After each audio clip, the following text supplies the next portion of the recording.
Welcome to the Peace Talk, this time with Vijay Prashad. Prashad is an Indian historian, political commentator, and director of the Institute of Social Research, Tricontinental. He is the editor of LeftWord books and senior fellow at Zhongyang Institute for Financial Studies at Renmin University, China. He was a professor of international studies at Trinity College in Hartford. He published more than 20 books, and according to Amitava Kumar, he is the Indian Frantz Fanon. Prashad, I'm very glad and honored that you followed my invitation for this talk. It's a pleasure. Thanks, Joseph. So let me start with a maybe personal question. I get to know you in a conference, No War, organized by Helmut Krieger. And there you touched my soul, you touched my heart with a great speech and about imperialism, about thinking systemically and so on and so forth. And now I want to ask you, what did motivate you to go in this field and to study all these kinds of capitalism, imperialism? And also I want to ask you, did you have any academic role models back then when you were younger? It's a great question. I'm glad to be with you, genuinely. When I was I guess in my teens, I was deeply disturbed growing up in India with the level of poverty and the fact that nothing seemed to solve the basic problems like hunger and so on, just even hunger, which is really the most basic issue. You'd think any civilization that produces so much surplus should be able to at least eradicate hunger. That bothered me a lot. Years later, I read Frantz Fanon's book, Wretched of the Earth, in which he talks about obstinacy. It's a great word. I don't know what word he used in French, but Constance Farrington, who translated the book, she was a fascinating Irish Republican herself, the first translator of Fanon. She has a great story, lived in France, was a communist and so on. I don't know what the French word is, but she chose the word obstinate.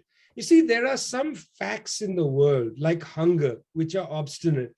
They just won't go away. And also the people who are hungry refuse to surrender to them. In fact, they can't. You see, even David Ricardo, in his writings on the economy, this is David Ricardo, who greatly influenced Karl Marx.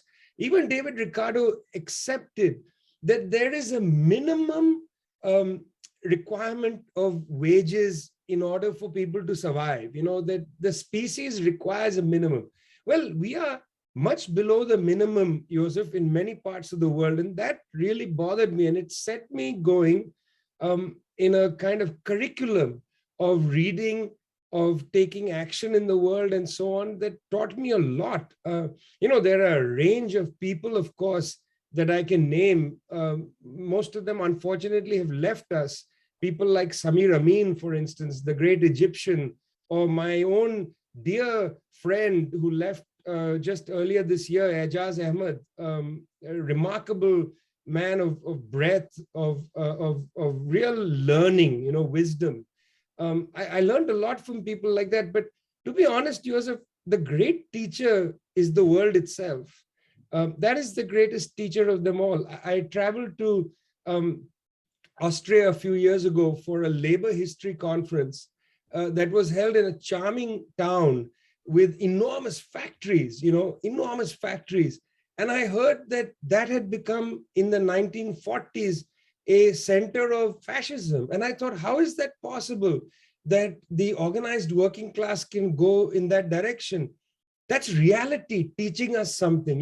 The greatest educator is, in that sense, our own history, the limitations we have as a people and so on. So yes, of course, I don't know about role models, because that's a whole other thing, Joseph. That's about how academic life is organized in a kind of feudal way, where you have to have like a patron and so on. And then you require, in a way, role models to keep you sane. I'm not talking about that. I'm talking about how does one frame a view of the world. And for me, it really is the facts of the real facts of history that were enormous education. I'm 55 years old, and it's taken me a long time to understand with a kind of maturity that we both have the means to overcome all our problems in the world, and yet somehow we don't. And that to me has been my little wisdom. This reminds me of Jean Ziegler's quote that a child who dies from hunger is a child who was murdered. So in your opinion, that's what you say, is that it's systemic again. So we have to think the whole system as a whole, and yeah. It's pretty simple. It's a mathematical issue. There are roughly, if you look at the United Nations numbers, there are roughly 7.9 billion people on the planet. Okay, I don't think people contest that number. Now, the United Nations also, its Food and Agriculture Organization, has said in a number of studies that we produce enough food in the world to feed almost 15 billion people. Now, if you look at, that's why I said it's mathematics. If you look at it, we apparently produce twice the amount of food for the number of people on the planet. In other words, the Malthusian arguments, the arguments first set in motion in the early 19th century by Thomas Malthus, are not actually interesting because the facts don't bear them out.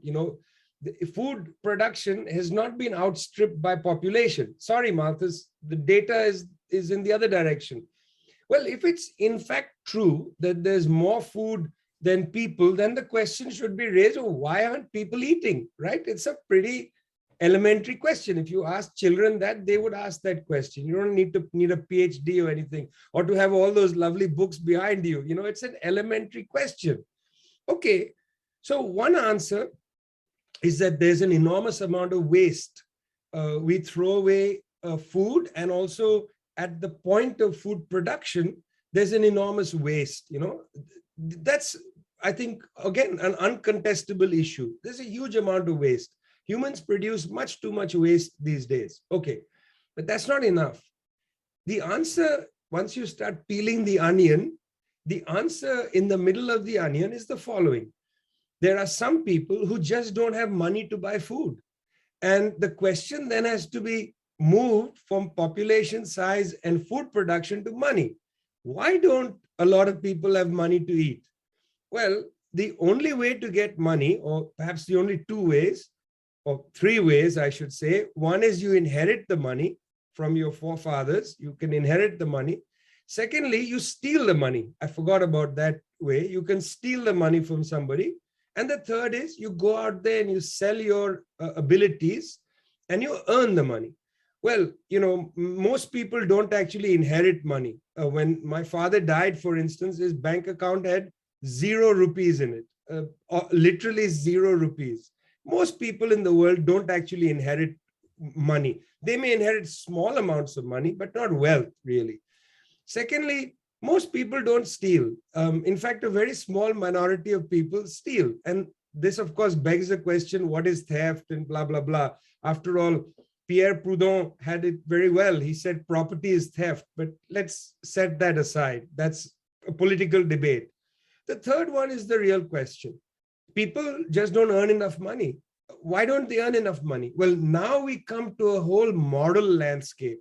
People will say they are lazy, they don't want to go and work, et cetera, et cetera. This is now a moral debate about character, no longer about economics, actually, which is why, interestingly, Adam Smith wrote a very interesting book called The Theory of Moral Sentiments alongside his Wealth of Nations. He understood that you jump from the horse of economics onto the horse of morality, just like this. And governments of the right in particular are moral governments. They are not rational governments. They moralize about the people. Well, in fact, again, if you look at it carefully, it becomes pretty clear to most people that it's not that people don't work hard. They might work very hard, but they simply, at the end of the day, don't have enough money. Well, this leads you to the reality of exploitation. And you don't even need to have read Marx to come to exploitation. It's actually something that beats you on the face. Reality, proves to you that the Marxist approach to the world is actually more accurate than the others, unless you are comfortable being a moralizer. You see, if you're quite comfortable saying the poor are lazy, well, then that's an adequate explanation for you. There's nothing more to be said. Now, we can prove by experiments to show that people work hard but don't make money. You know, we can do time studies. We can take a neighborhood in Vienna, for instance, a poor neighborhood, and clock the exact amount of time that a woman spends from when she wakes up in the morning till night working. How much does she work? And we will find, I think this is pretty obvious, that she works a lot. Then we look at the end of the day, how much change does she have in her pocket? Well, not very much. Those time studies could actually help disabuse the moralizer of moralizing. Unfortunately, you can produce 1 million time studies, but it doesn't affect them because they have it in their head that the poor are poor because they are lazy. The hungry are hungry because they're lazy. There are some so-called deserving poor, and for them, we give them charity. All of this is right on the surface. You don't need to dig too deep, to come to it. So I would say, let's take children for a walk. Let's explain it to them in this way, and then let's see what they say back to us. Yeah, you're right. Yeah, it's true. Let me finish with another personal question, because my mother, for example, fled from Bulgaria under the totalitarian regime back then, more than 40 years ago. This kind of event shaped also my political thinking, because I know Bulgarian, I know Cyrillic, and so I have the impressions of two worlds: the Bulgarian, more poorer, more agricultural shaped world, and then I have this industrial, capitalist, central, state of Austria. So, and I have both worlds in me, so I can understand what Wallerstein said about Centrum Peripherie. So, yeah. And now to my question: how does your Indian heritage shape or enrich your political thinking?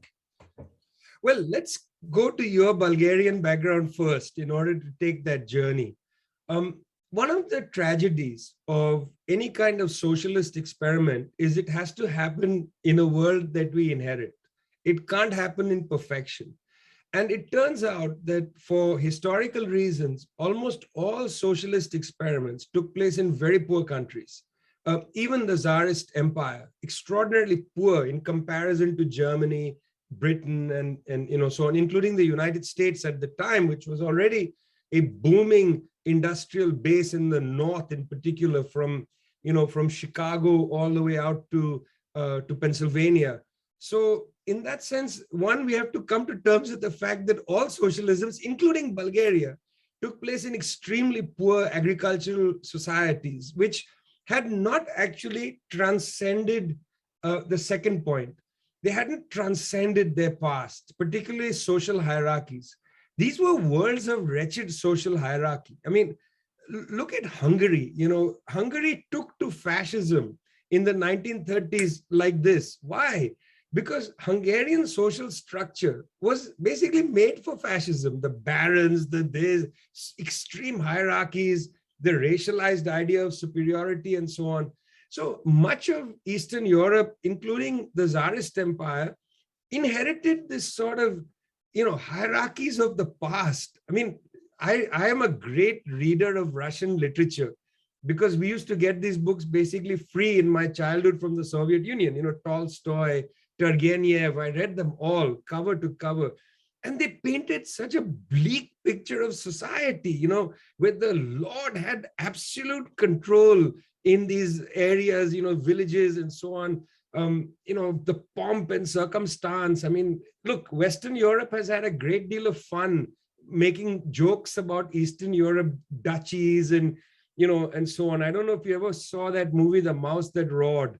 The level of absurdity. Anyway, the point I'm trying to make is, unfortunately for us, those of us who want to make the world a better place, we carry the penalty of the fact that socialism had to be tried in very poor countries with wretched hierarchies, whereas Germany never went through that process. They just didn't have to do it. Anyway, I grew up, like in Bulgaria, for instance, I grew up in West Bengal in India, where, again, we inherited extreme poverty in the countryside. During World War II, thanks to Winston Churchill, between 1 and 3 million people died in an enforced famine, which the British enforced not far from where I was born.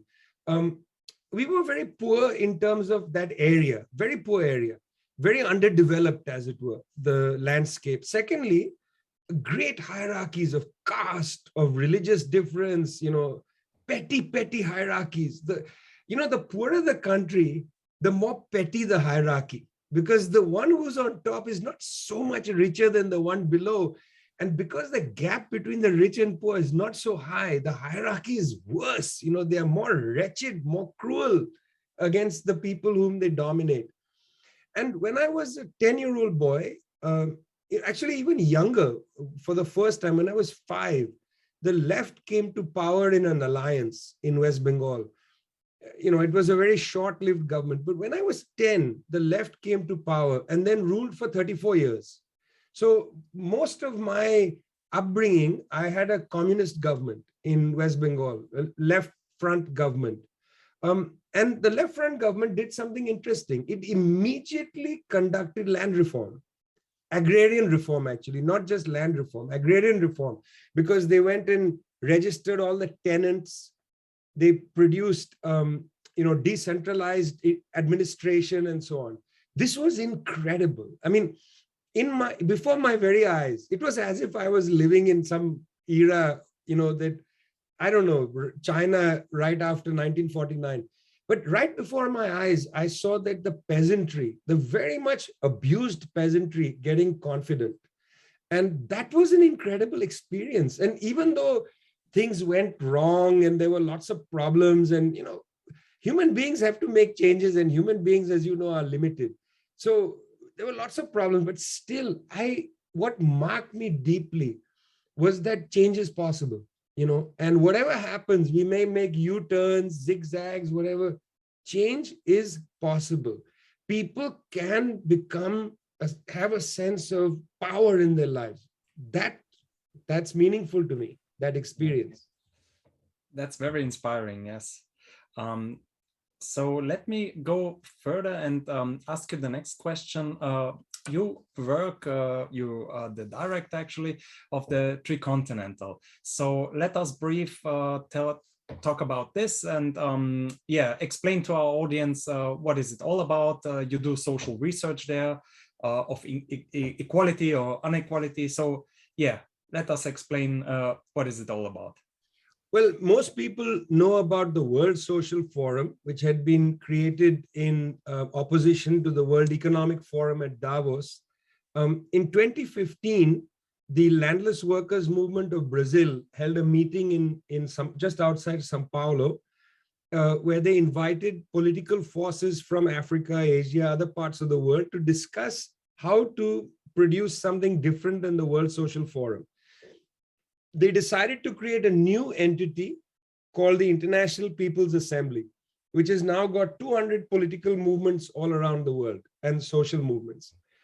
As part of that, they decided to create networks of political schools, to exchange ideas, how to do political education. They decided to talk about the battle of ideas, media, and so on. And they said, we need to build a research institute. So lucky for me, they asked me, will you build this research institute with us? And so Tricontinental is not just, we're not linked to a university. We are linked to political and social movements. We don't have any problem with that. Because I enter research, Joseph, with the understanding that those who are trying to change the world from the bottom have the clearest understanding of it.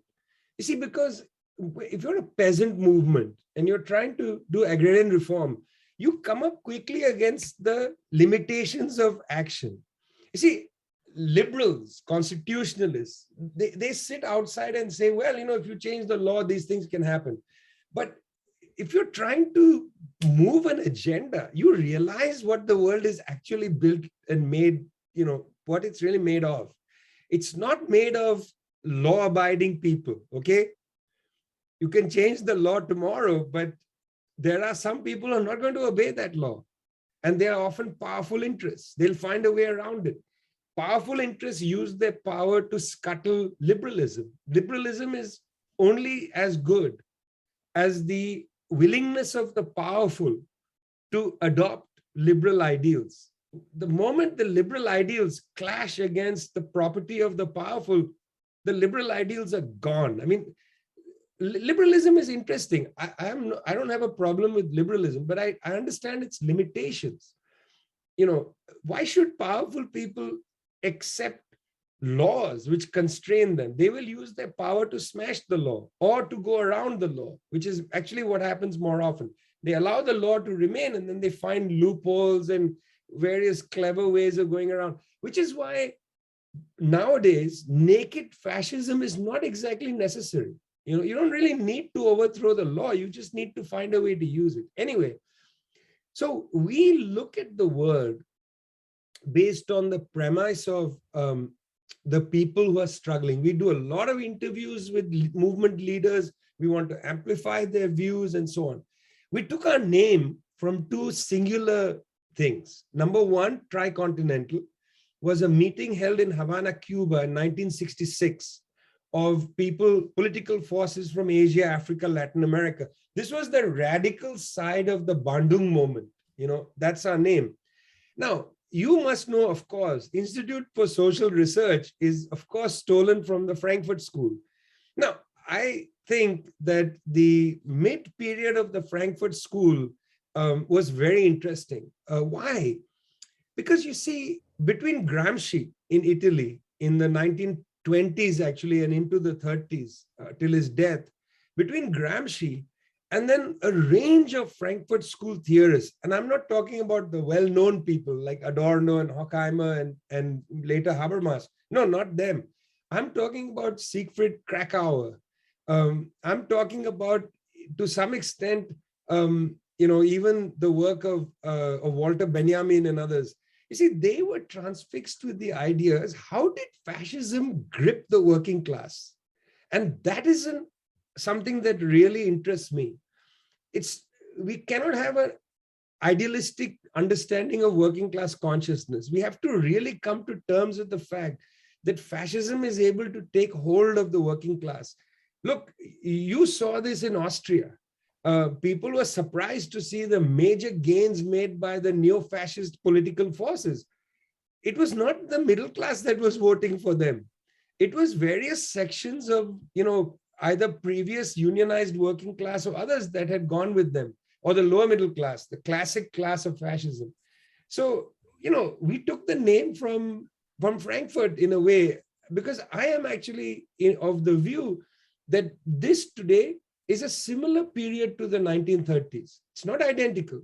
I'm not yelling up and down fascism because I don't believe that they are going to actually suspend constitutions that much. They can use them because they are sophisticated. And the workers' movement is not strong. So it's not a replica of that context.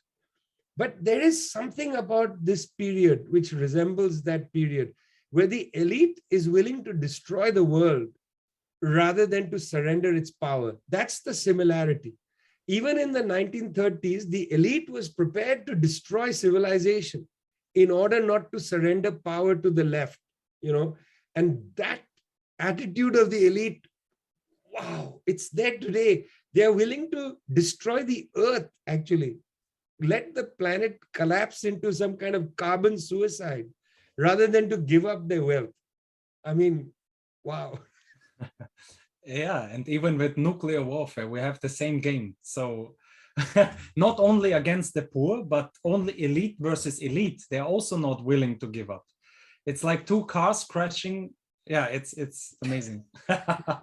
It's absurd. I mean, and it's so absurd that you and I are laughing about something so terrible, right?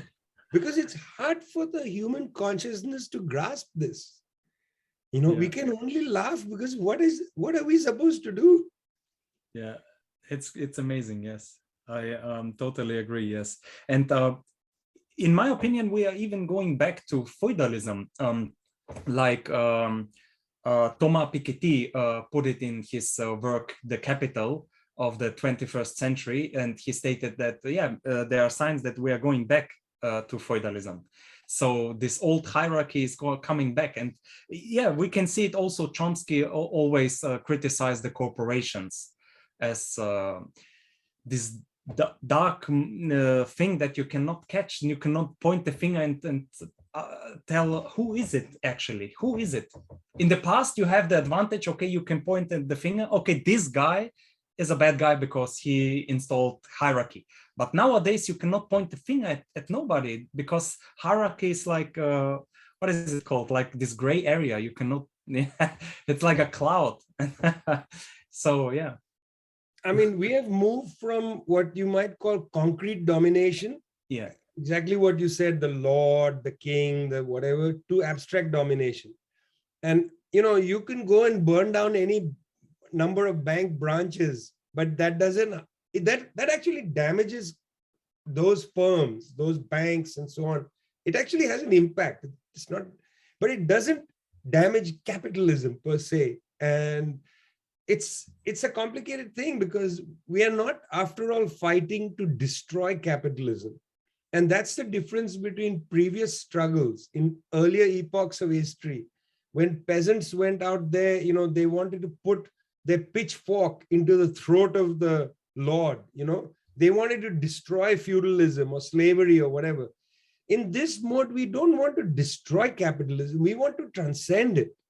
And this is actually unique in world history, that I don't know previous historical transitions which have been about transformation or transcending, sorry, not transformation, transcending rather than destroying the past. You see, even from, like, say, the classic case of European feudalism, some people can say, look, they transcended feudalism. Not really. There was, in fact, very little of the feudal form of extraction left in Europe after the transformation into capitalism. It was actually pretty much destroyed.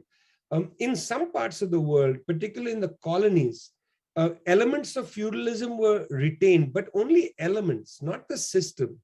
The system was pretty much dispatched.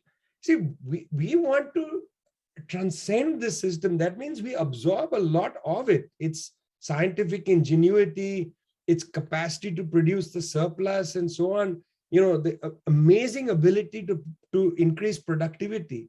You know, what is productivity good for? Productivity is not good for profit under socialism. Productivity is good for leisure. Under capitalism, productivity is good for profit. That's transcending a system. So you can't go around with pitchforks, you know, shoving them into capitalism, which exists in an abstract domination, system of abstract domination. You have to learn to transcend it. And that's why our movements are important. I mean, a big debate, actually led by Eastern European Marxists that I greatly admire, Kalechki. One of the great debates, and Kalechki wrote about this. It was, in fact, his last article as well. Kalechki said, look, what's the point of trade unions? If what the trade union does is it increases wages, but real wages don't rise, because when you increase wages, there might be inflation. So the gains that you get are nullified. So that means, what's the point of trade unions? And if trade unions are worthless, then why are capitalists so bent out of shape to try to destroy them? That was Kalechki's dilemma. You know, he's a great thinker. It's a really important point. Well, but Kalechki, here's the issue. What the capitalists are worried about isn't actually just wages. What they're worried about is working class power. They can concede wages. They always concede wage demands. What they don't want to concede is control over the workplace, control over the sector, and so on. This is about power. This is not about economics, you know. And so in that sense, yes, the transition we are talking about is so complicated. There are going to be several failures before we succeed, you know. In a way, I mean, I have great fondness for what the Soviet Union did, but it also failed. I have great fondness for other experiments, but we have to learn to fail in order to succeed. Yeah. Also, I get this.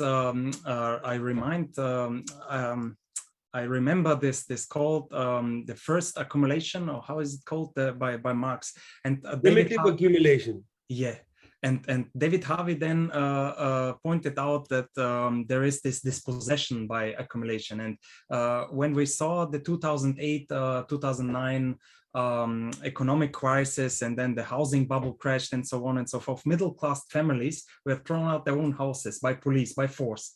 So this liberal ideology is it's crumbling. So we see the behind the ideology, the true face. And I believe you pointed out, or actually it's in your research agenda from Tricontinental, you speak about monsters. So maybe now we can see little by little these monsters, they are coming out.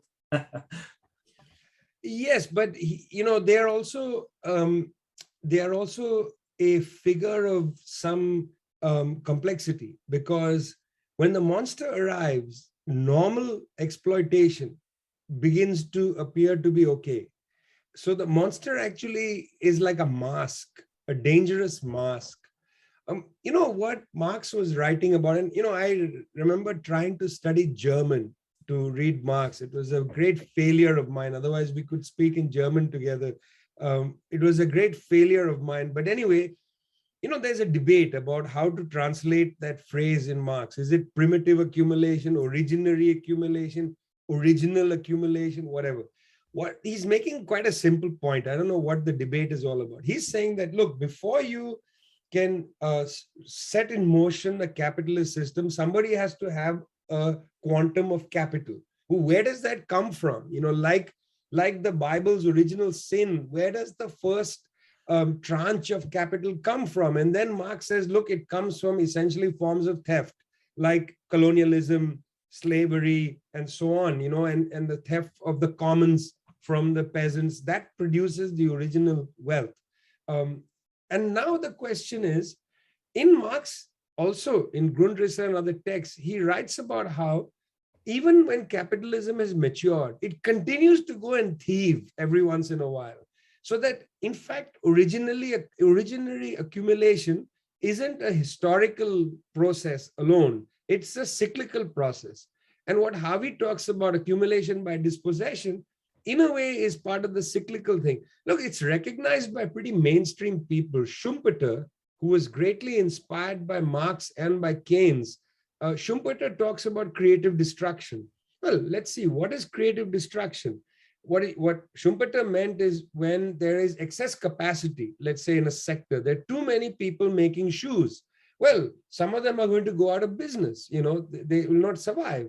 And Schumpeter said, well, that's creative destruction. Entire lines of production might disappear. The typewriter, for instance, when the computer arrives, the typewriter is out. So then there's all of those typewriter companies are gone unless they're able to adapt and change and go to the new technologies and so on. So now that's also a part of, in a sense, the creative destruction, that takes place is also a part of a new kind of accumulation.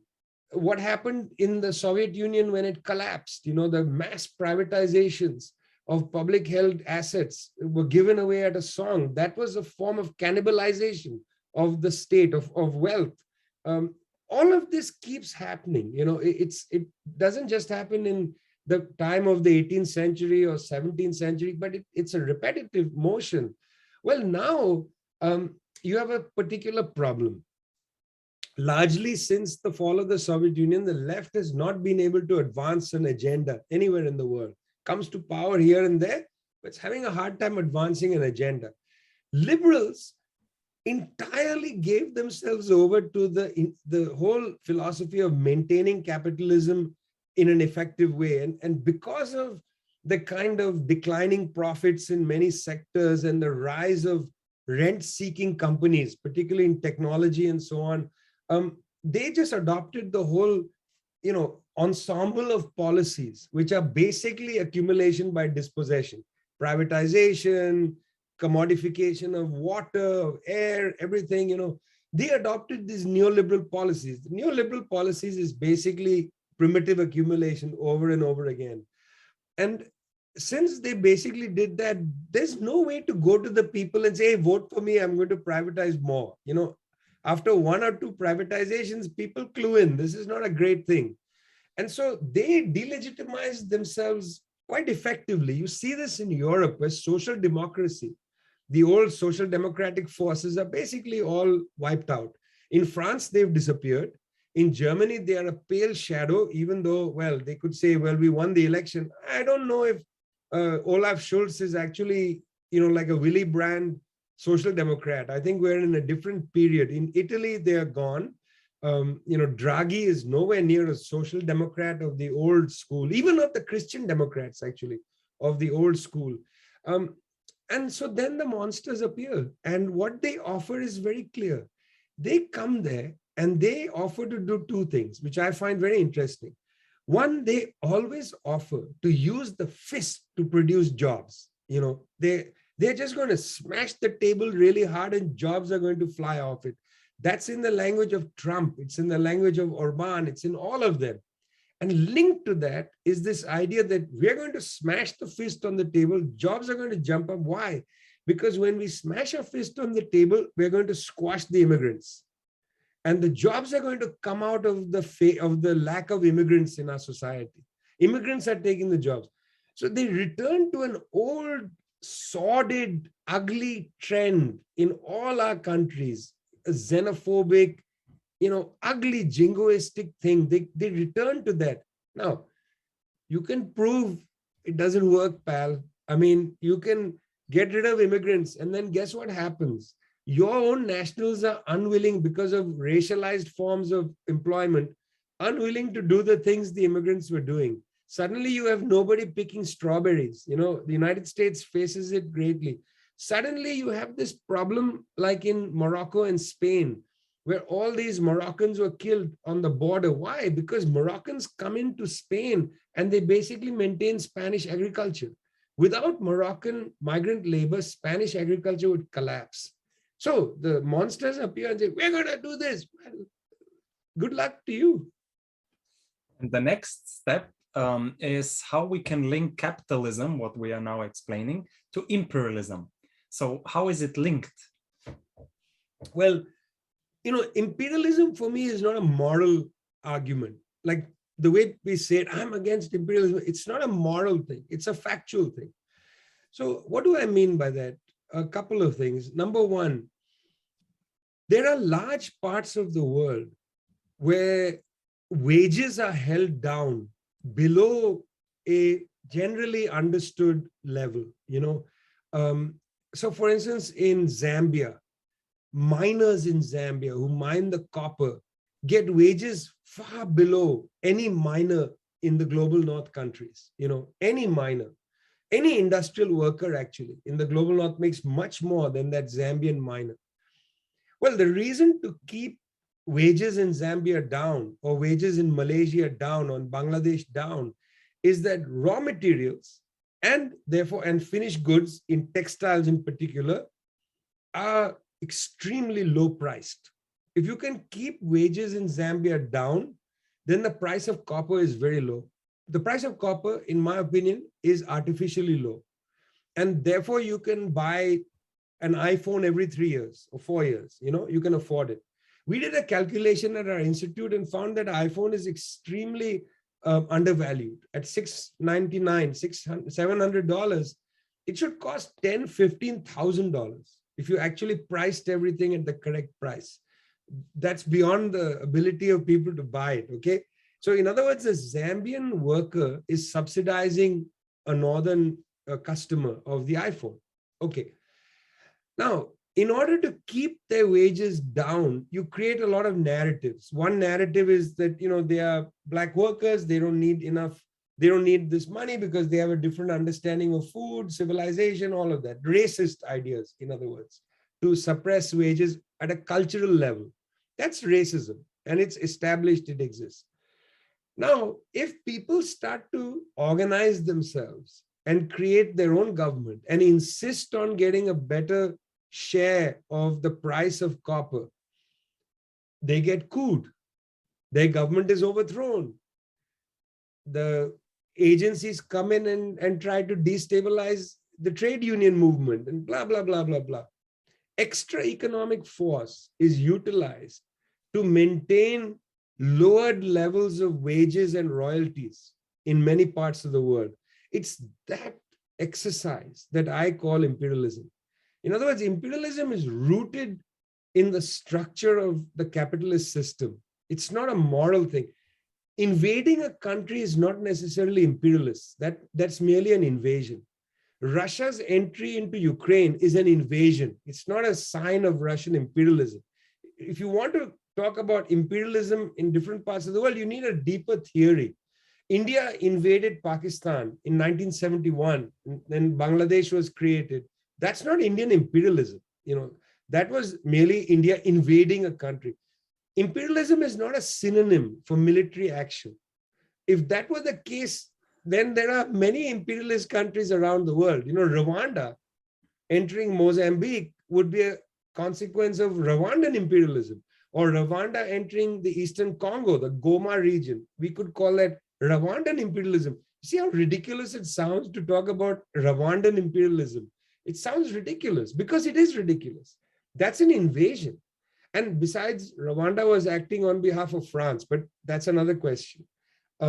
So I am of the view that imperialism has to be understood rooted in the structure of accumulation in the world, and not just as a moral thing that you can throw around, imperialist, imperialist, imperialist. I find that to be okay. People want to do it, that's okay. But I don't accept that theory of imperialism, which is imperialism as a synonym for invasion. Yeah, I agree with you, and it's a debate if Russia is a great power or imperial power or just a state power. I believe this is up for debate. Maybe we can argue that it's an imperial power, but not so strong as the US empire, for example. But this is up for an argument, for example. And the point you was making before is also historical, quite well documented. For example, when Gamal Abdel Nasser wanted to nationalize the oil and industry and so on and so forth, and it all has to do with resources. Or we see it in, I believe, in '53 in Iran.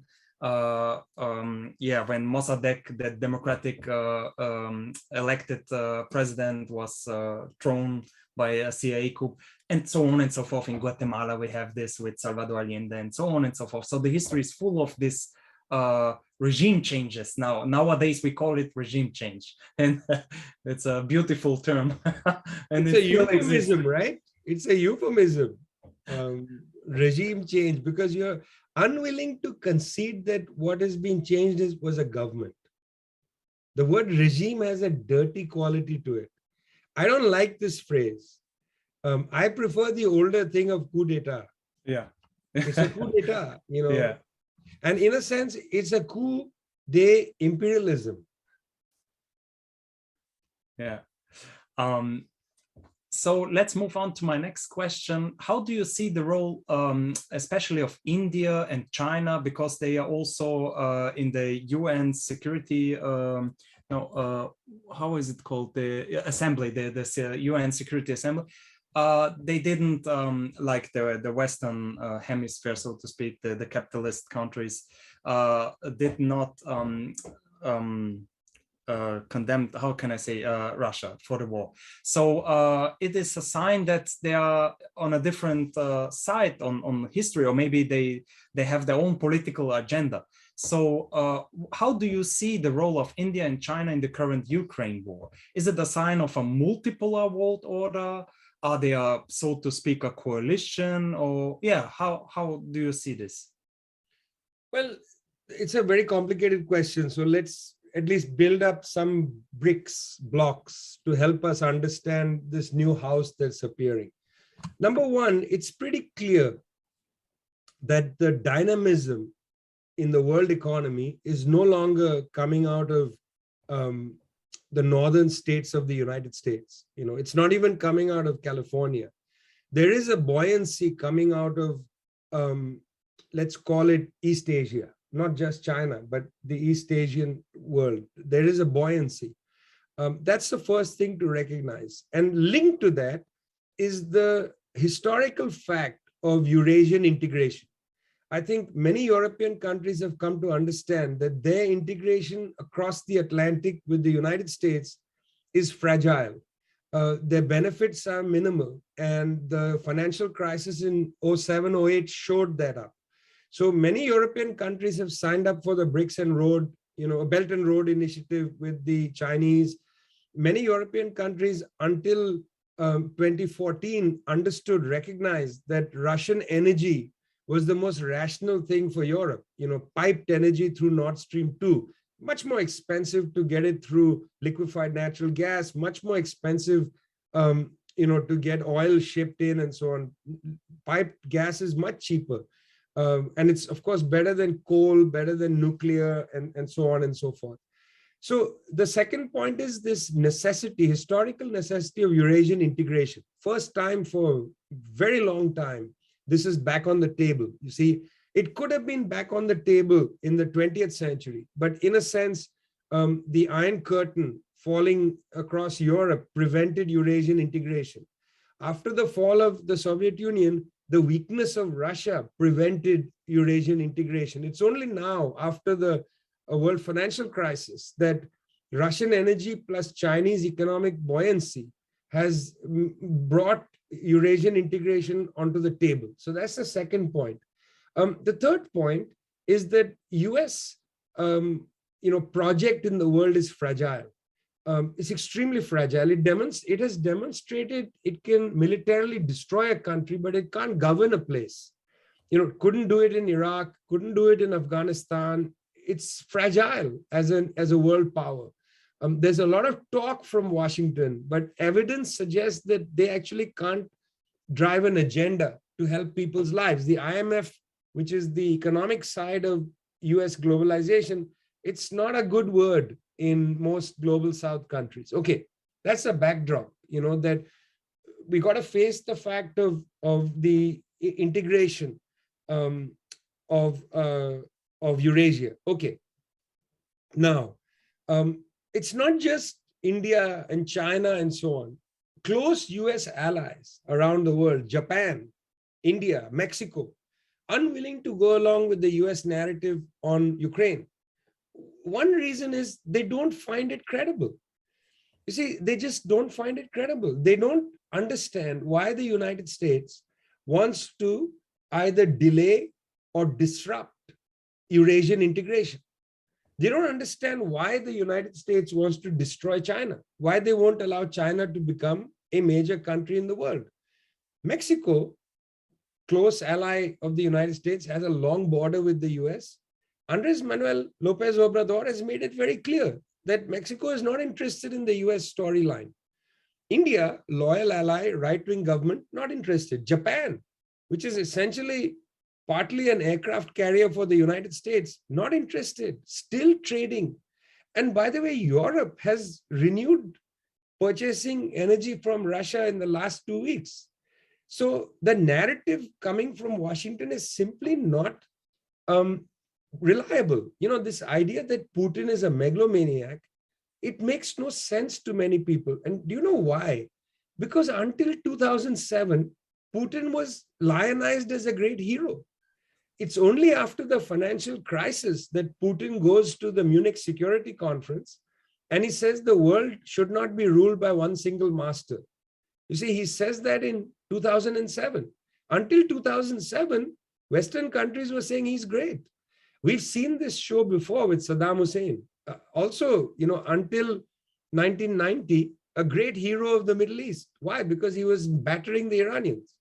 Suddenly, 1990, August 2nd, he enters Kuwait and he's a demon. It's not credible anymore. People are not buying it. They have dealt with Putin since he came to power in 1999, Joseph. He's been there since 1999. I believe longer than Angela Merkel. And, if you think about that seriously, that's a quarter of a century that they have dealt with Putin one-on-one in many cases, right? They don't believe what the West is saying. Plus, Russian energy for Japan, for Poland, Germany, of course, India is essential. Secondly, Russia's close alignment with China makes it unattractive for countries in Africa and Latin America to go with the West against China. It's not a contest, okay? China is not telling these countries, not telling South Africa, break your ties with the United States. It's the United States that's telling South Africa, break your ties with China. And these countries are now turning around and saying, no, we want to trade with everybody. You're crazy. So in that sense, it's not a question of, are they not buying the, frankly, even European countries, if you go beneath the surface, look at Macron. Macron was just at the G7. They were dancing around talking about sending more weapons to Ukraine. But meanwhile, he's talking about the need for negotiations. The United States has said no negotiations. This is not credible for the world. They want this war to end. This war is not going to end with Ukrainian tanks rolling into Moscow, okay? This war is only going to end in a negotiation. And frankly, the way things are, Ukraine is going to lose a lot of territory. The Russians are going to keep Mariupol. They're not going to leave that. And there's going to have to be some accommodation. I'm not saying this from a position of joy. I'm talking realistically. This is the situation. So people sitting in India, even the right-wing government, or in Mexico, I was recently in Mexico City, met with the International Department of Andres Manuel Lopez Obrador's party. They don't see the world like Washington does any longer. And that's something to come to terms with. Yeah. Yeah, there's certainly a contradiction. And I'm quite amazed that now they are popping out these organic intellectuals, like Gramsci put it. They were like experts on COVID, and now they are experts on the Ukraine. And now they are saying Russia is a fascist state. Now they are comparing Putin with Hitler. And we know these comparisons. In the Yugoslav war, Milosevic was called and framed Hitler, and we know this comparison, also Saddam Hussein, and yeah, many others, Gaddafi, and so on and so forth. So the storyline is repeating itself. Maybe some of our listeners tend to forget, but there are people who read the history. So it's worth to remind the audience that yeah, this comparison is not new. It's not only not new, it's also strange. You see, it was one thing, and I'm going to talk a little bit about racism for a minute. It was one thing to say that Manuel Noriega of Panama is a dictator, or Saddam Hussein is a dictator, and so on. It's complicated inside Europe. And let's face the facts that in Europe, within Europe, there is a kind of discrimination against the Slavic peoples. This has an old history.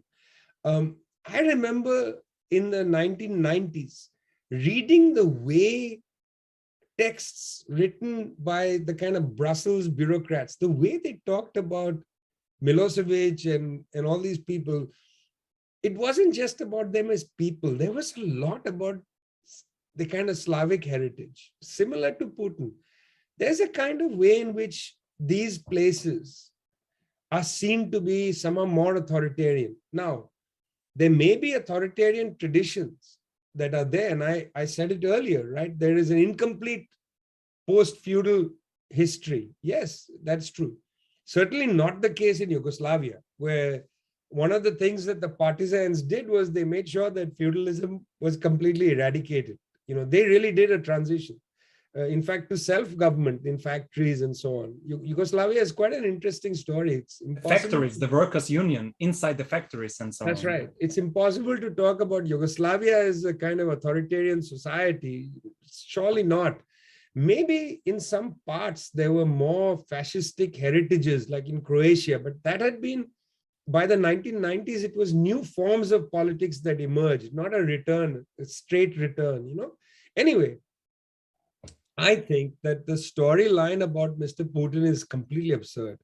Um, Look, if you look carefully at what they are saying, um, it's worthy of listening to what basically they are saying the following. We are a big country. We acknowledge that we have a military, but our military is not as powerful as the US military. You see, when you look at raw numbers, the Russians have more nuclear missiles than the US. But Russian nuclear missiles are not as good quality as the US missile. The US actually is operating under a theory called nuclear primacy. They want to have the ability to smash a first strike against Russia. You know, it's like saying I have 6 cars, but 5 of them are basically without wheels.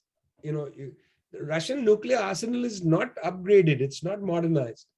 US is modernized. And secondly, in 2019, Trump exited the Intermediate Nuclear Forces Treaty. Now, the Russians right after that were terrified that the United States would put intermediate nuclear missiles. They could put it in Latvia. They could put it in the Baltic states, in other words, which are NATO members. But putting it in Ukraine was even more scary. You see, because the Baltic states, you know, you can walk into them quite easily. The advantage they have is they are NATO members, right? That's a big advantage. And they border Russia. I've often felt that the question of NATO's eastward expansion is not the real issue. The real issue is placement of intermediate nuclear missiles close enough to the Russian frontier that they could strike major Russian cities. This is a real fear. And Lavrov has said this on many occasions directly. So why couldn't the United States or why couldn't the government, you see, Volodymyr Zelensky won a mandate to bring peace, okay?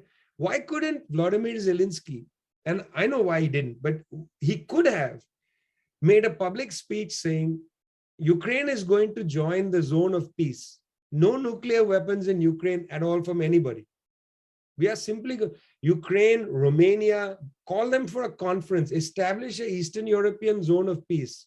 Latvia, Lithuania, Estonia, you know, Ukraine, Romania, go all the way down. We're going to establish a zone of peace, no nuclear weapons at all, and not even nuclear submarines in the ports of the Baltic and so on. Maybe make the whole Baltic Sea, renew the old debate about a zone of peace in the Baltic Sea. They didn't do that. You know, they didn't do that. So there are issues here that it's not that the Russians behaved in a way that's not rational.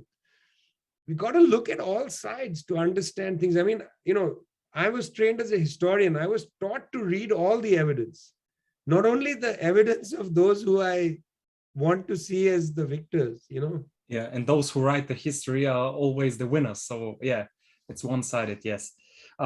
So let's jump, let's do not talk about the hypocrisy of the Western liberal elites and or media in form of the we don't want the Russian oil and gas, but from the Wahhabist Saudi clan, okay, this is okay, where they kill people and so on and so forth.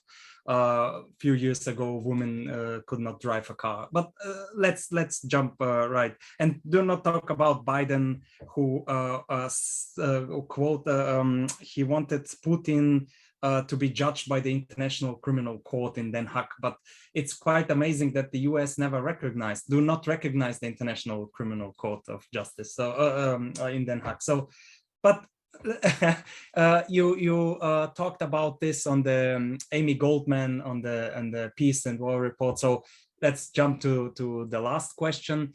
How could the left position look like on the European, US, or NATO weapon delivery to the Zelensky regime? Because now we have in the mainstream media, for example, in Austria, which is a neutral country on paper, of course.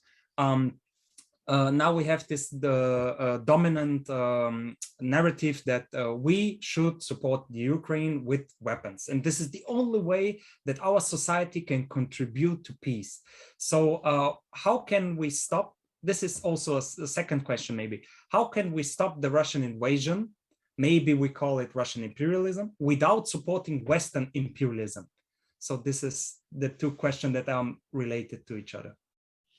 Well, it doesn't matter what you and I think or what the left thinks, because the left is not moving an agenda on this. Let's look at what's available. What's available? I mean, the only way the left can move an agenda is if you can change what's available. You know, if you can change the balance of forces and so on. We can have opinions, but I'm a political person. I'm not just interested in having the best opinion. What agenda can we advance? Well, what's available? Right now, the Russians have said they are very interested in negotiations. Why are they interested in negotiations? Because basically they've changed some of the facts on the ground. They have created the land bridge from Crimea to Donetsk. That bridge is there, Mariupol and so on.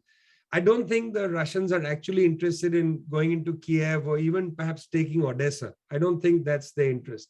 They are interested in securing Crimea. After Crimea entered the Russian Federation in 2014, the Kiev government stopped water supply to Crimea. They had to build a bridge and so on. So this is a big issue for the Russians. Okay, they want to now negotiate because they are in a position where they basically, you know, especially now that Donetsk and Lugansk and so on are pretty much cleared out of Ukrainian forces, they are ready to negotiate because they're in a position of strength. Mr. Zelensky is being told by several European countries, go back to the table. As I said, France, also I think Germany is indicated, go back to the table. United States says, do not go to the table. We will continue to support you. The UK, Boris Johnson, don't go to the table. We will continue to support you, continue to fight on. Now, fight on for what? Let's consider that. I hope that the United States and the UK are not telling Mr. Zelensky, you can win against the Russians, because that's just not going to happen. You know, that's not going to happen. They can win a couple of skirmishes. They can block the advance of Russian tanks, but they're not going to be able to go and defeat the Russians. That's not going to happen. So that has to be off the table for Mr. Zelensky. I don't know if it is actually. I think he could be delusional and believe he could defeat the Russians. He could do to Putin what Afghanistan did to the Soviet Union. I think that's a fantasy. That's what Hillary Clinton said. That is a hallucination. That's on the table. It's got to be removed. Secondly, Mr. Zelensky's government, why? To take back the land bridge from Crimea to Donetsk, or to move the Russians out of Donetsk and Lugansk. Let me tell you something quite frankly. Russia is a pretty powerful country militarily. I don't think they are going to be willing to exit from Donetsk and Lugansk at a bare minimum. And I doubt very much that they're going to exit from Mariupol and that land bridge. I just doubt it very much. The question to be raised is to come to the negotiations and start talking about perhaps a condominium form of government, you know, where Ukraine and Russia jointly manage that land corridor, that, you know, Ukraine's government exercises sovereignty over Mariupol, but they allow a kind of corridor of maybe the Russians can drive trucks or build a canal for water to come to Crimea. You know, this is what you do in a negotiation. The fact that the arms going into Ukraine is preventing a negotiation is, to my mind, criminal, because the Ukrainians are suffering needlessly. The Russians want to negotiate. Many European countries want a negotiation. Most of the world wants this war to end so that prices of food go down. It's the United States and the UK and Mr. Zelensky that are holding fast. So they are a minority. And I would very much hope that places like Austria, neutral country, people would be calling for negotiations as the principal demand, not arming the Ukrainians. That is insane. Because you're either arming them for a hallucination, will defeat the Russians, or you're arming them to prosecute a war of attrition where there is only a Pyrrhic victory. In other words, this is the old ancient victory of the old Pyrrhic victory where nobody wins. Fact is that there is a situation here. The Russians have put two things on the table: the Russian minority in eastern Ukraine and the fact of water supply and security for Crimea. These are two issues on the table. They should be negotiated. And the third issue is that Ukraine comes out and says, okay, no nuclear missiles in Ukraine. These are points of negotiation. It seems to me pretty rational that you could negotiate with them.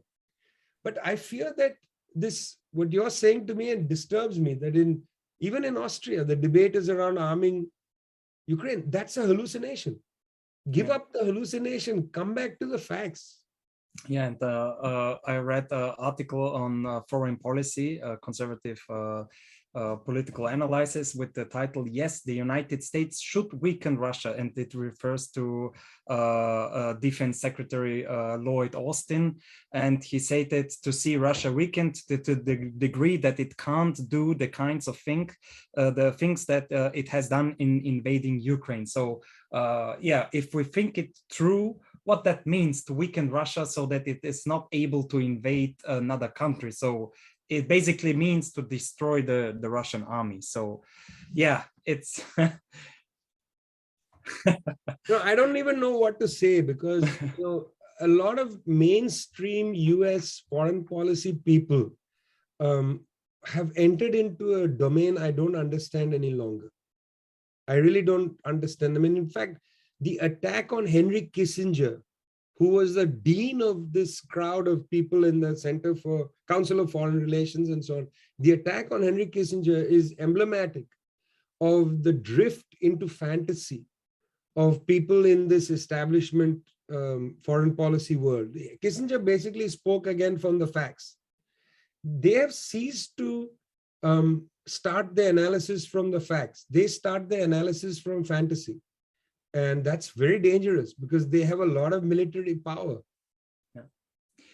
Yeah, I have no further question. Prashad, it was a great pleasure and a great honor, and I thank you very much for your time, and it was a great honor talking to you. I wish you all the best, and hopefully you can keep up with your pace of publishing and interviews and so on. Yeah. Thanks a lot, Joseph. Good luck to you. Yeah. Thank you very much.